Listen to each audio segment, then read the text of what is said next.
October 17th. Soon it begins. Today is the day of the new moon. The power will rise till the night of its fullness on the 31st, the combination which brings us together. And with the rising we begin our work, that which draws us apart. The days ahead will be interesting, as the openers and closers reveal themselves by their actions. Last night may have represented a final act of cooperation. Jack wanted to visit a cemetery for a few final ingredients. He decided upon a distant, isolated one we had been to once before. He went on horseback, bearing a spade and a bullseye lantern, and I trotted along beside. He tethered his horse amid some trees outside the graveyard, and we went in on foot. It was, of course, a very dark night, but with the aid of the lantern, we quickly located an appropriately secluded plot of recent turning. Jack set to work immediately, and I went about my watching. It was a pleasantly mild evening for October, with a few bats flitting by, bright stars overhead. I heard footsteps in the distance, but they were not headed in our direction, and I saw no cause for alarm. I patrolled our small area in an almost leisurely fashion. After a time, something very large passed overhead. Descending, it did not land nearby, however, nor make any movement to approach us. A bit later, something equally large passed, again descending, though in a different area than the first, and again making no overtures toward us, and I remained alert, but voiced no warning. I heard horses on the trail a little after that, sounds of dismounting, more footsteps. Later, a wagon creaked to a halt, and I heard its brake being set. The sounds of a few whispered voices reached me then from various distant areas. I began to feel uncomfortable at all this activity. I patrolled farther afield, and, listening closely, I began hearing the sounds of spades from many directions. "I remember you," came a faintly familiar voice. "You're a watchdog, like me, with big teeth."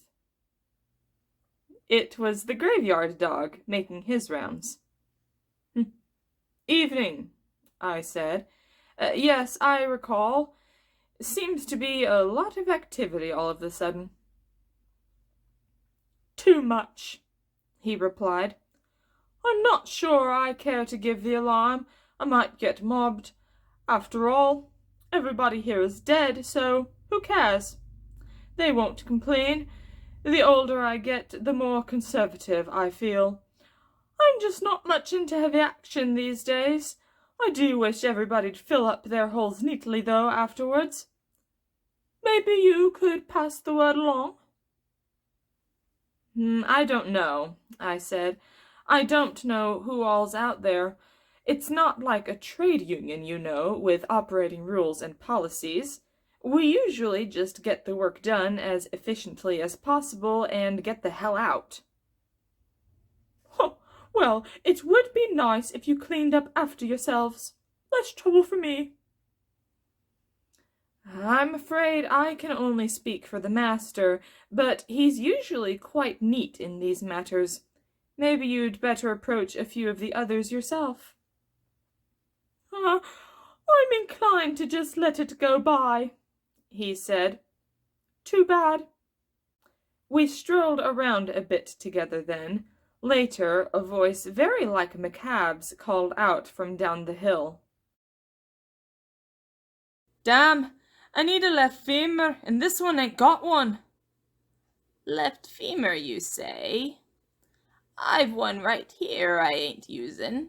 Have you a liver, though? That's my need." "Easily done. Bide a moment.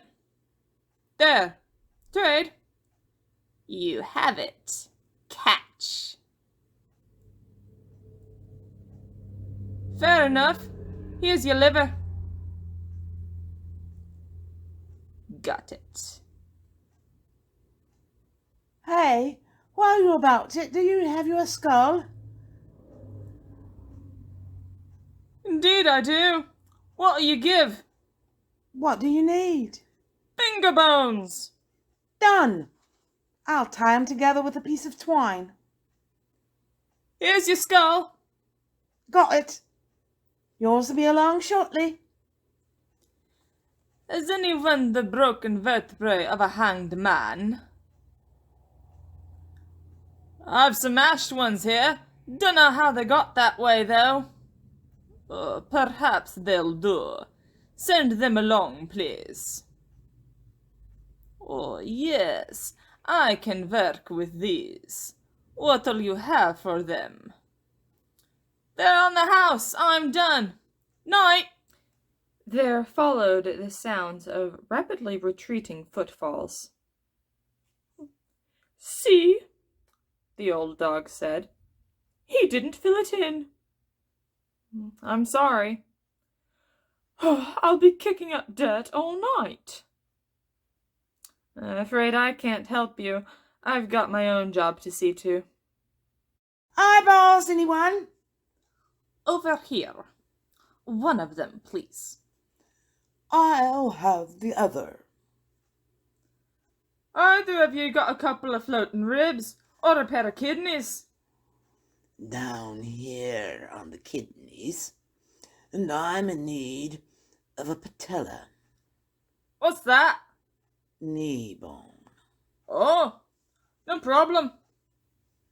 On the way out, we passed a white-bearded, frail-looking man, half a doze, leaning on a spade near the gate. Casual inspection would have had one believe him a sexton out for a bit of night air, but his scent was that of the great detective, hardly drowsing. Someone had obviously spoken too publicly. Jack muffled himself, and we slunk by, shadows amid shadows. Thus was all our work quickly concluded to everyone's satisfaction, save for the tired hound. Such times are rare, such times are fleeting, but always bright when caught, measured, hung, and later regarded in times of adversity, there in the kinder halls of memory against the flapping of the flames. Forgive me. The new moon, as they say, gives rise to reflection. Time to make my rounds, then some more dragging.